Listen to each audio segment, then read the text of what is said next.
Friends, today we are going to discuss a whole new thing on this accounting equation which you might not have come across yet.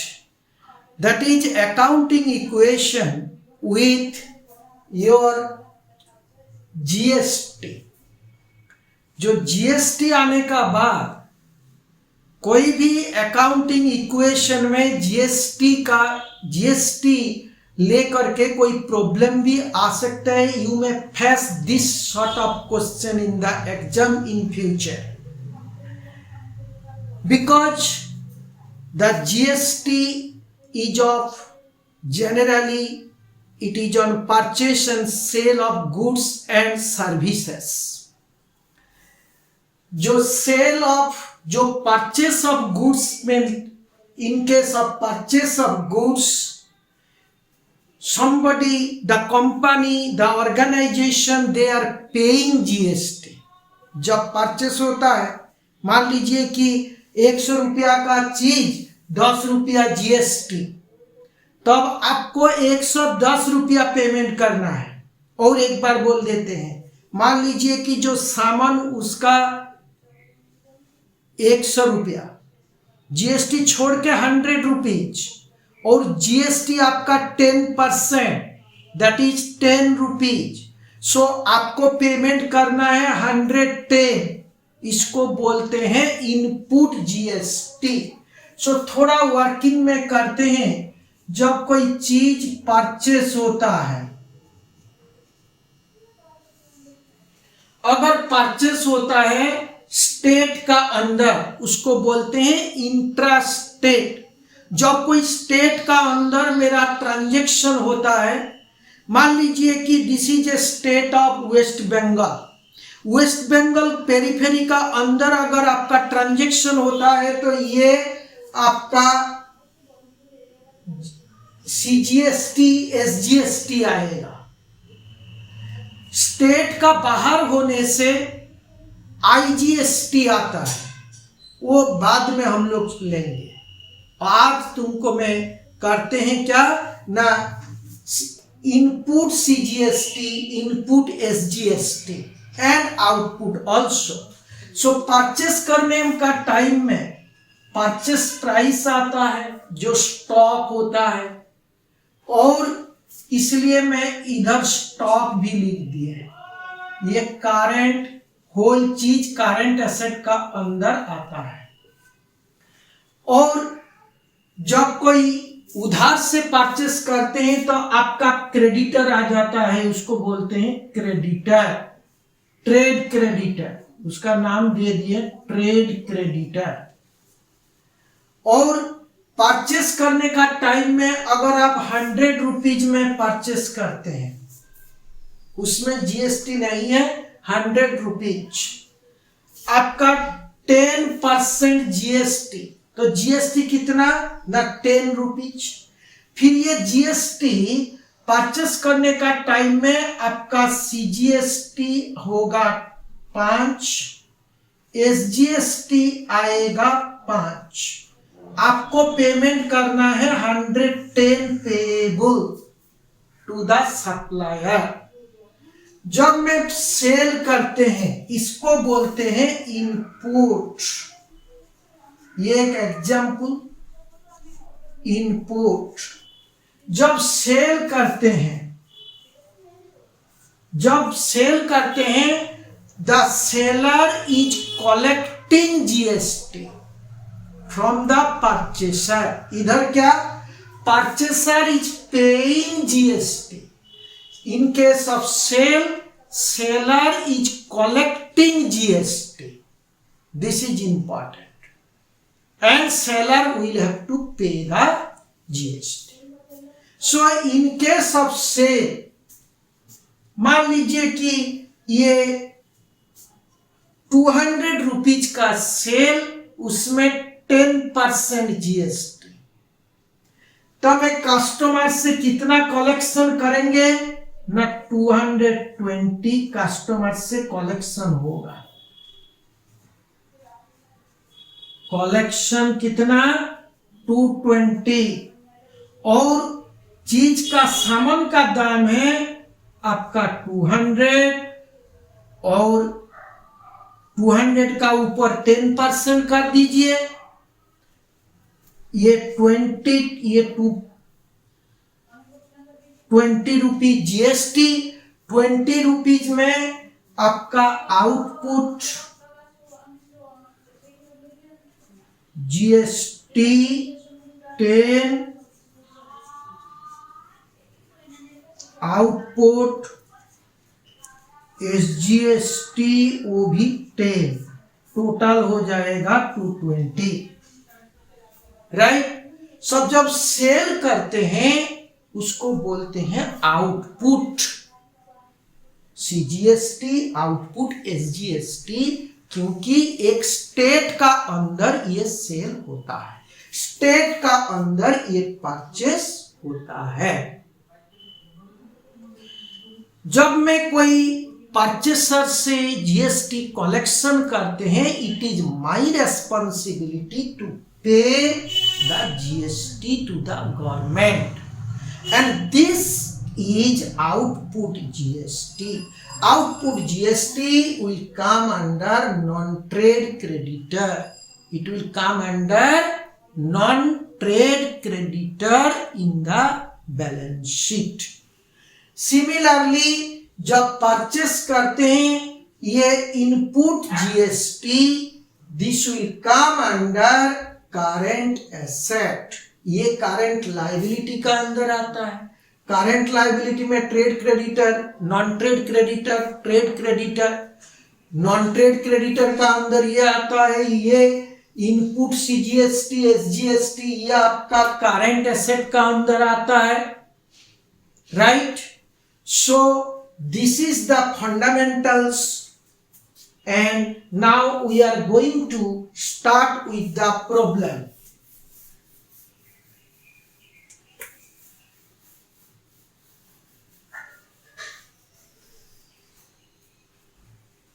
Let us come to the first adjustment of the problem. Mr. P purchased goods 50,000 locally, intrastate on 10th April 2022. Or he sold them at 75,000. So first one is 50,000 purchase, and on 50,000 purchase 2.5% SGST, 2.5% CGST, right. Audit fees का ऊपर 9% बोला है और furniture का ऊपर 14%, so 2.5 each. Now 50,000 is the goods purchase, so serial number A। मैं थोड़ा working आपके लिए करते हैं। गुड्स का वैल्यू कितना ना 50,000, और उसमें आपका इनपुट सीजीएसटी, क्योंकि ये परचेस होता है, इनपुट सीजीएसटी आपका 2.5%, 50,000 into 2.5%, this is 1250। And here also input SGST, this is your 1250.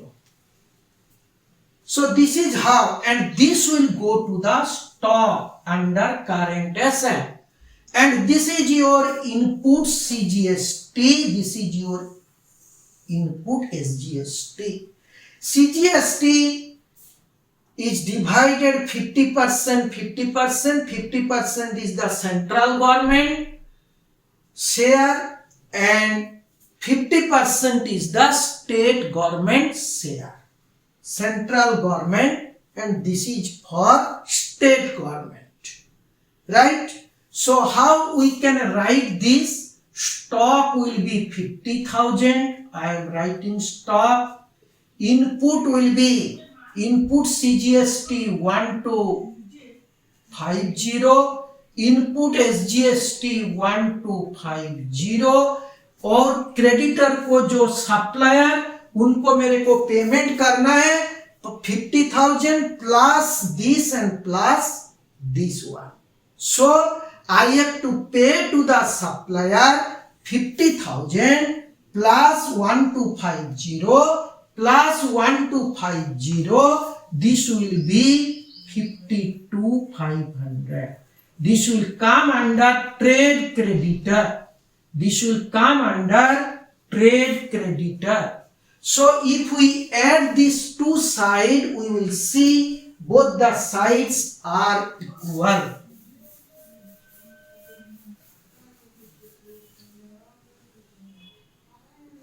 There is no fixed asset here.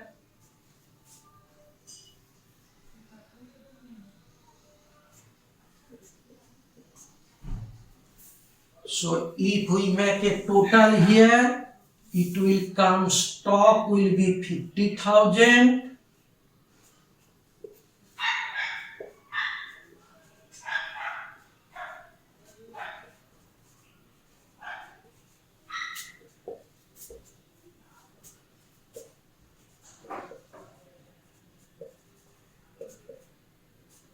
After each transaction, you have to make a total. He sold them at 75,000 on 25th April 2021. So इसको cell कर दिए 75,000 में. So B में देखते हैं कि 75,000 में cell, जब 75,000 होता है उसमें आपका output CGST 75,000 into 2.5%, 18,575. Output SGST ये भी आपका 1875. So this is a liability, क्योंकि मैं कस्टमर से आपका पूरा कलेक्शन करेंगे कितना, 75,000 plus this to.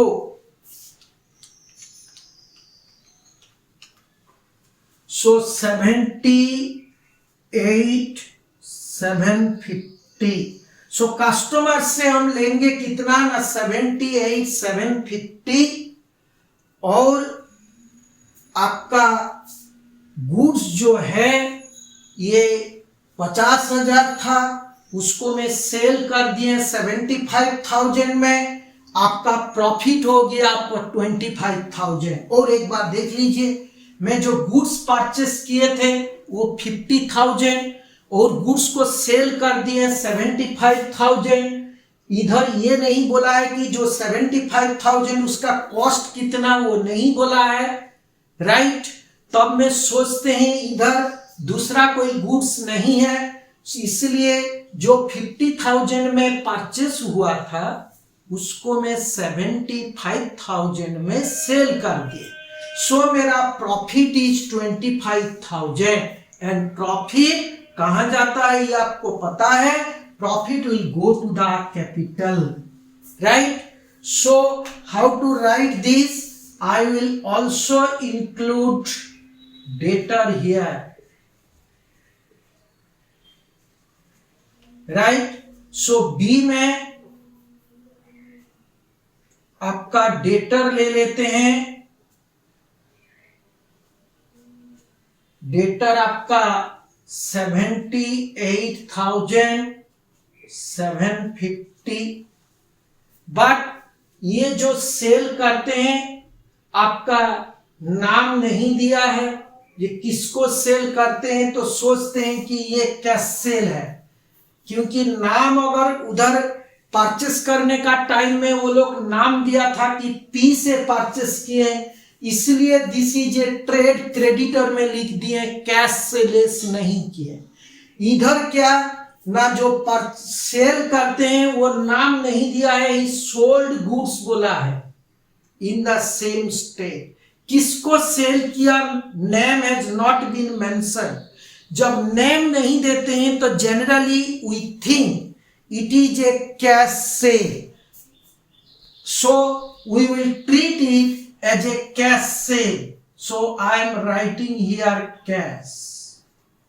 So cash में लिख देते हैं कितना कैश कलेक्शन होगा 78,750 ये कैश कलेक्शन होगा।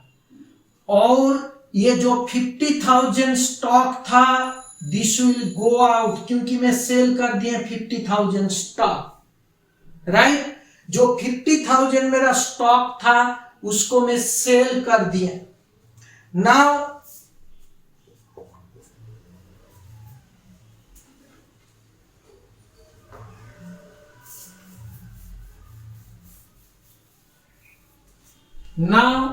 we will take it output CGST 1875, output SGST ये भी आपका 1875 and this is your trade creditor ये तो आपका रहेगा। और आपका जो प्रॉफिट है that profit will go included in the capital. So profit will go to the capital, right. Profit will go to the capital. So और एक बार आप देख लीजिए जो 78,750 में मैं कैश सेल कर दिए तो कैश आता है इसलिए मैं कैश में लिख दिया 78,750।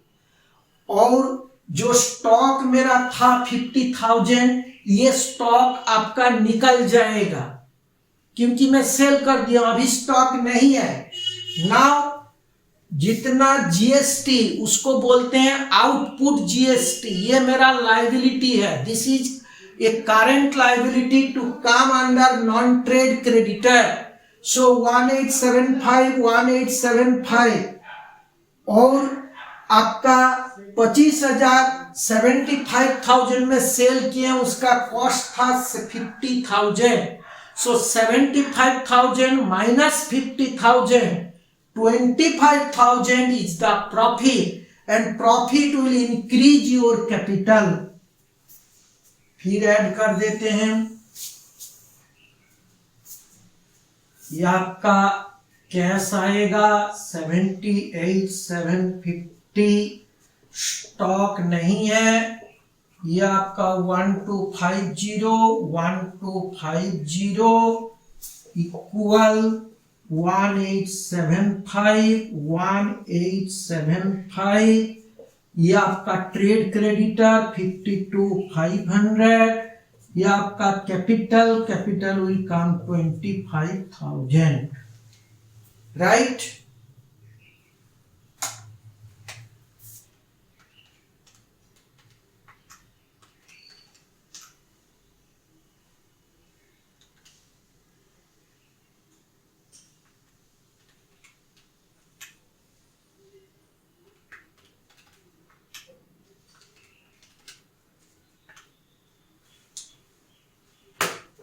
Now let us come to the third adjustment. He paid audit fees 5,000. Audit fees 5,000 आपका ऑडिट फीस का ऊपर 18% GST, 9% CGST and 9% SGST. This has been given in your question. आप क्वेश्चन से देख सकते हैं। तो 5,000 अगर मैं पेमेंट करेंगे this is an expenditure. Her expenditure आपका कैपिटल को रिड्यूस करेगा, हर इनकम आपका कैपिटल को बढ़ाएगा। एक्सपेंडिचर करने से कैपिटल विल डिक्रीज, इनकम होने से कैपिटल विल इंक्रीज। आपका 5,000 में आपका जीएसटी आएगा 9%, ये 900 सीजीएसटी, एसजीएसटी और टोटल आपका 900 is your CGST and SGST. Friends ये परचेस होता है, इसलिए this is an expenditure and this is a cash purchase, that is cash expense, not a purchase, but it is a audit fees, it is a cash expenditure. So 5,000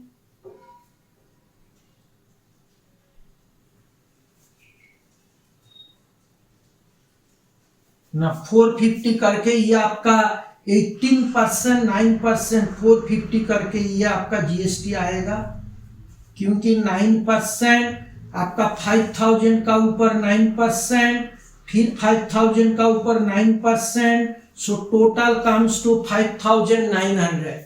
ये 9% total 18%, this has been given in the question only, right. So आपको payment जब करना है auditor को, कितना payment करेंगे, ये audit fees, auditor ने आपको बिल भेज दिया इस तरफ, फीस मेरा 5,000, इन सीजीएसटी इतना, एसजीएसटी इतना, तो 5,900 ऑडिटर को पेमेंट करना है. सो कैश से आपका निकल जाएगा 5,900 और आपका जो निकल जाएगा उसमें आपका इनपुट सीजीएसटी आपका 450, इनपुट एसजीएसटी आपका 450,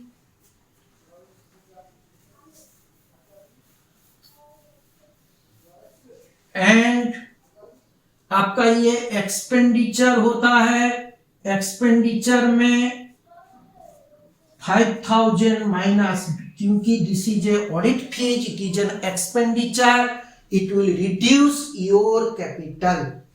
और एक बार बोल देते हैं, आप ऑडिट फीस पेमेंट कर किए हैं 500 का 9% CGST, 9% SGST, so 450 is your input CGST and 450 is your input SGST, और कैश से आपका निकल जाएगा 5,900, आपका एक्सपेंडिचर कितना ना 500, सो 500 आपका कैपिटल से निकलेगा. Now we will make again a total.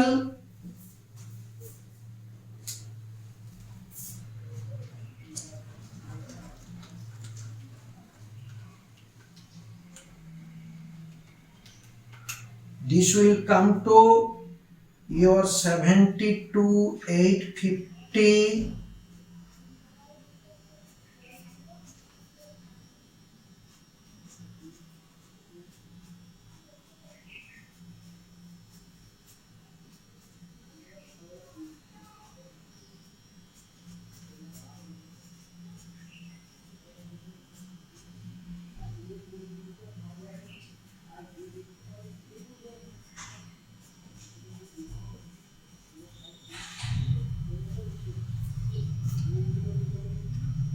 You can check the accounting equation by make a total. The total comes to 76,250.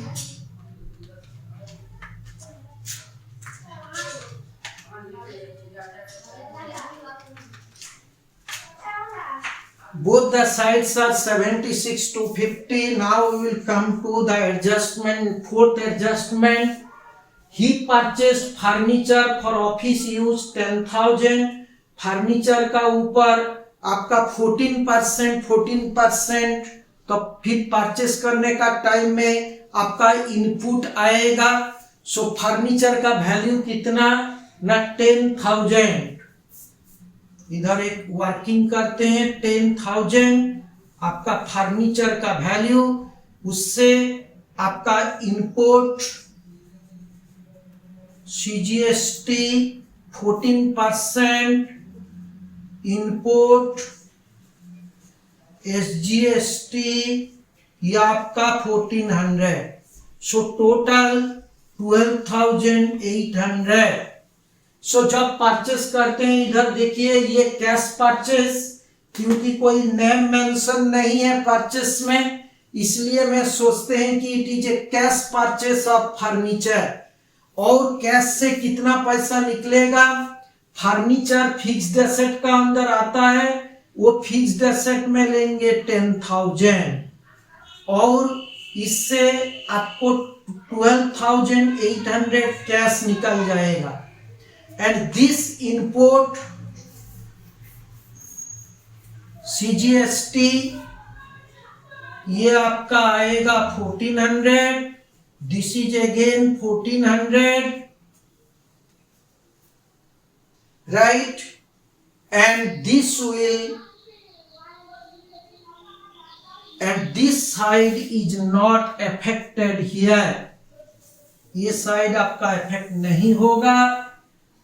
फिर बोल देते हैं कि ये फर्नीचर है फिक्स्ड एसेट का अंदर, ये फर्नीचर, सो फर्नीचर इज 10,000, आपका कैश से निकल जाएगा 12,800, इनपुट टैक्स होगा, input CGST 1400, output CGST 1400, this will not be changed. So total कितना आपका 10,000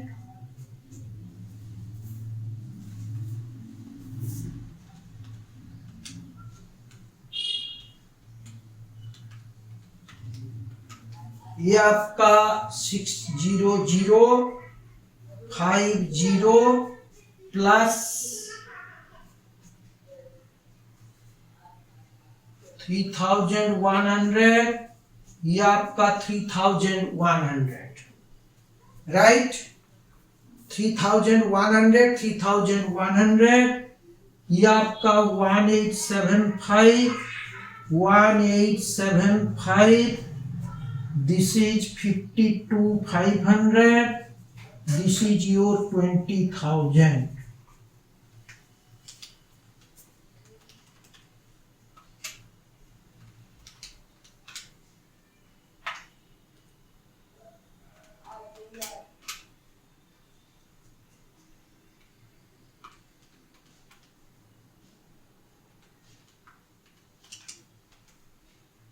right?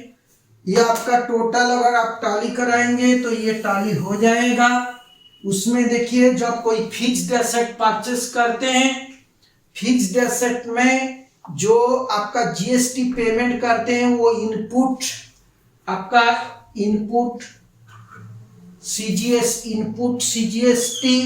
This is input SGST, ये आपका इनपुट है टोटल, ये भी आपका input, this is output, this is output. ये बाद में आपको पता होगा जब हम लोग अकाउंट जर्नल एंट्री करेंगे तब पता होगा कि ये इनपुट और आउटपुट एडजस्ट होके नेट GST आपको पेमेंट करना है, राइट? और इनपुट अगर इधर जिस तरफ इनपुट आपका ज्यादा हो गया, so input will be carried forward, आपको पेमेंट करना जरूरी नहीं, वो एडजस्ट हो जाएगा, net will be carried forward to the next period, right? So ये जो प्रॉब्लम आपका GST में था, और एक बार बोल देते हैं, आपका इनपुट CGST, इनपुट SGST ये करंट एसेट का अंदर आएगा क्योंकि आपको इससे बेनिफिट मिलता है। आउटपुट CGST, आउटपुट SGST ये आपका करंट लायबिलिटी का अंदर आएगा क्योंकि इसको आपको पेमेंट करना है, right? So if you again we will be doing the accounting equation problem in the next class. If you like the video, you can subscribe and offer your comments. Thank you. Meet you in the next class.